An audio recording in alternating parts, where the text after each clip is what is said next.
O sacrum convivium, o sacrum convivium, o sacrum convivium.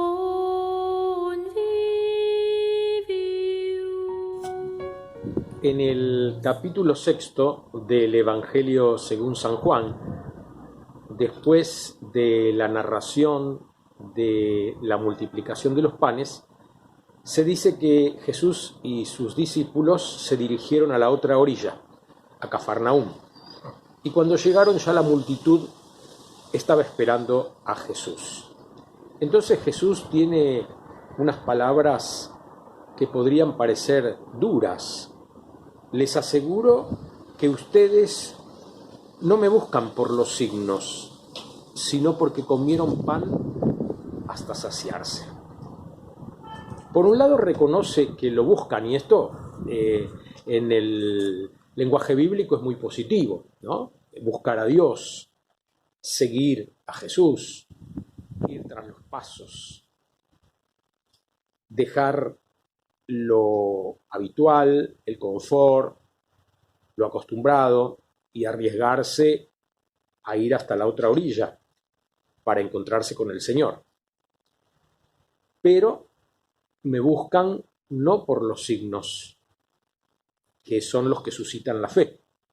El primer signo de Jesús en el Evangelio según San Juan lo realiza transformando el agua en vino en las bodas de Caná.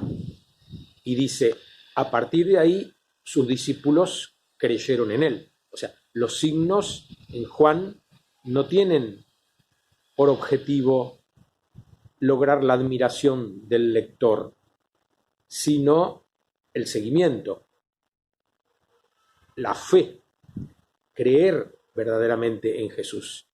El objeto de los signos es la fe. Por eso, cuando Jesús les dice, ustedes me siguen, pero no porque vieron los signos, es decir, no porque tienen fe, sino porque comieron pan en abundancia. Está desenmascarando ese seguimiento que puede tener una apariencia de un seguimiento discipular, pero en realidad no lo es. Es un seguimiento por conveniencia. Y creo que muchos de los que somos practicantes podríamos también hoy recibir de Jesús ese comentario. Les aseguro que ustedes no me siguen por fe, sino por otra cosa. Como diría Santa Teresa de Ávila, buscan los consuelos de Dios, no al Dios de los consuelos. ¿Cuántas veces sucede que cuando nos provocan distintas situaciones del diario vivir, lo que aflora de nosotros no es evangelio? Como mucho podrá ser doctrina, pero no evangelio. Muchas veces he pensado a lo largo de mis varios años que el cristianismo en muchos de nosotros es algo totalmente superficial, es un barniz, es algo decorativo, pero el cristianismo no ha todavía echado raíces en nosotros. Siempre me acuerdo de un religioso argentino que convivía con religiosos de otro país europeo, y él les decía, ustedes dejaron su tierra, pero no llegaron a Argentina, porque en esa casa se comía la comida de aquel lugar, se leían los diarios de aquel lugar, se veían los programas de televisión de aquel lugar y se seguían las conversaciones y los temas de aquel lugar. Simplemente habían cambiado de lugar, pero ellos tenían como un microclima.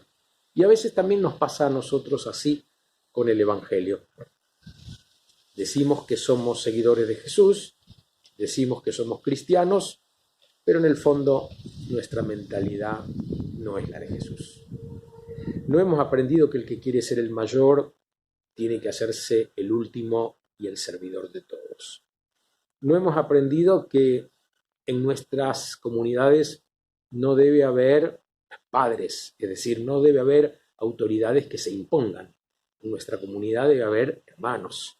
No llamen a nadie padre, no llamen a nadie doctor, no llamen a nadie maestro. Son títulos que nos damos, ¿no? en nuestra sociedad. No hay ningún problema en decirle doctor al médico o al abogado o maestro, profesor, a quien lo sea, o padre, a un sacerdote o a una persona que ejerza cierta paternidad. El problema es cuando esa paternidad, ese doctorado, esa maestría se convierte en una autoridad que aplasta la posibilidad de que el otro manifieste su pensamiento, su experiencia de Dios. Toda experiencia de Dios es válida, toda. Después habrá que tal vez catequizarla de acuerdo a la tradición religiosa a la que uno pertenezca. Pero lo importante es que haya una experiencia de base. Si no hay una experiencia de base, solamente habrá doctrina, solamente habrá ritual. Ustedes me siguen no por los signos, sino porque comieron pan en abundancia. En una oportunidad me tocó ir a dar una charla a un grupo de jóvenes de familias pudientes, universitarios. Y cuando salieron a relucir ciertos temas del diario vivir, comprobé una vez más la actitud de rigidez, la actitud de juicio hacia ciertas situaciones y de descalificación. Y salí con esta sensación. Para algunos de nosotros la religión es funcional. Porque como yo, por ejemplo, tengo las dos libretas en orden, entonces ciertas situaciones las veo desde lejos. No me pongo en el lugar del otro, no lo experimento en su piel.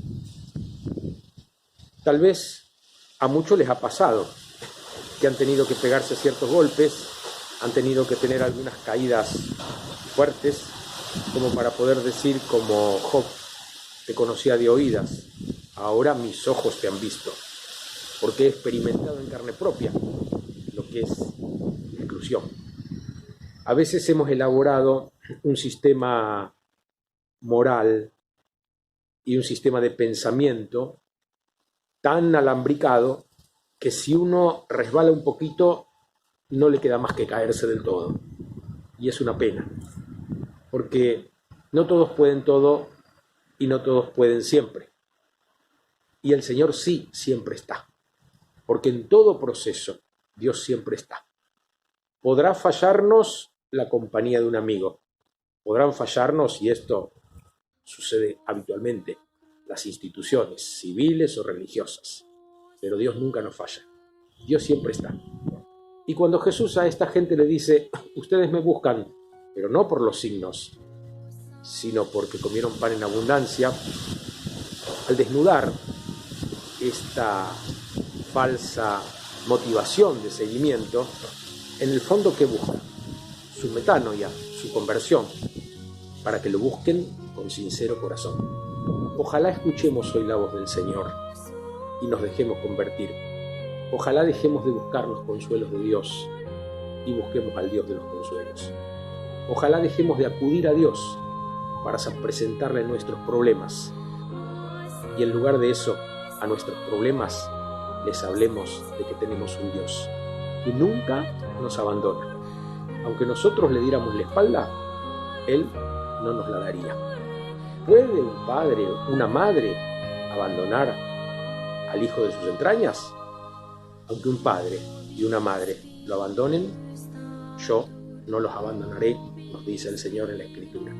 Confiando en eso, sigamos buscando al Señor, que siempre, siempre nos está esperando para darnos el verdadero pan de vida.